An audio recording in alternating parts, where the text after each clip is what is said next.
Bangladeshi Argentine সমর্থকদের ভালোবাসায় সিক্ত আর্জেন্টিনা।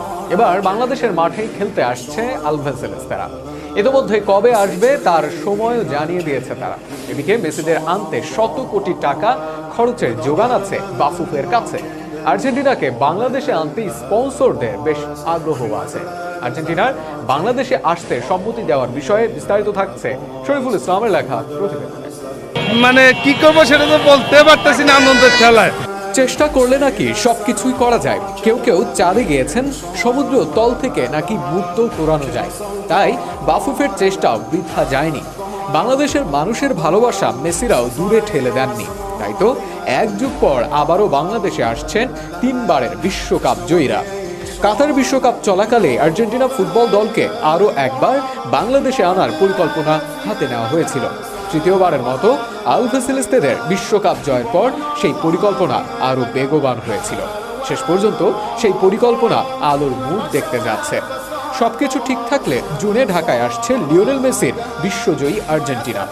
আর্জেন্টিনার ঢাকায় আসার বিষয়টা প্রায় চূড়ান্ত জানিয়ে মঙ্গলবার বাফুফের সভাপতি কাজী সালাউদ্দিন বলেন, আর্জেন্টিনার প্রস্তাবিত এই সফর চূড়ান্ত হয়ে এসেছে। এখন শুধু নিয়ম এবং শর্ত নিয়ে আলোচনা চলছে। আমাদের জানানো হয়েছে জুনের ফিফা উইন্ডোতে তারা আসতে চায়। নিয়ম এবং শর্ত নিয়ে সমস্যা না হলে জুনে তারা আসবে বলাই যায়। 2011 সালে আর্জেন্টিনা যখন বাংলাদেশে এসেছিল তখন বঙ্গবন্ধু স্টেডিয়ামে তারা এক আন্তর্জাতিক প্রীতি ম্যাচে মাঠে নেমেছিল। কিন্তু বর্তমানে বঙ্গবন্ধু স্টেডিয়ামের সংস্কার কাজের যা অবস্থা, তাতে আদৌ সেখানে খেলা আয়োজন সম্ভব হবে কিনা সে প্রশ্ন থেকেই যায়। বাফুফের সভাপতি অবশ্য আশাবাদী বঙ্গবন্ধু স্টেডিয়ামেই খেলা হবে। কাজী সালাউদ্দিন বলেন, বঙ্গবন্ধু স্টেডিয়ামেই খেলা হবে। জরুরি ভিত্তিতে সব করে দিতে আমরা মঙ্গলবার জাতীয় ক্রীড়া পরিষদকে চিঠি দিয়েছি। তারা রাজি হয়েছে।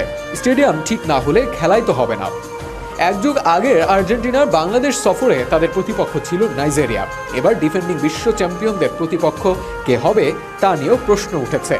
এ প্রসঙ্গে বাফুফের সভাপতি বলেন, কোচের সঙ্গে আলোচনা করে আর্জেন্টিনা আমাদের কাছে কয়েকটি দেশের নাম দেবে। তারপর সেই নামগুলো নিয়ে আমরা কাজ করব। শেষে একটি দেশ ঠিক করা হবে।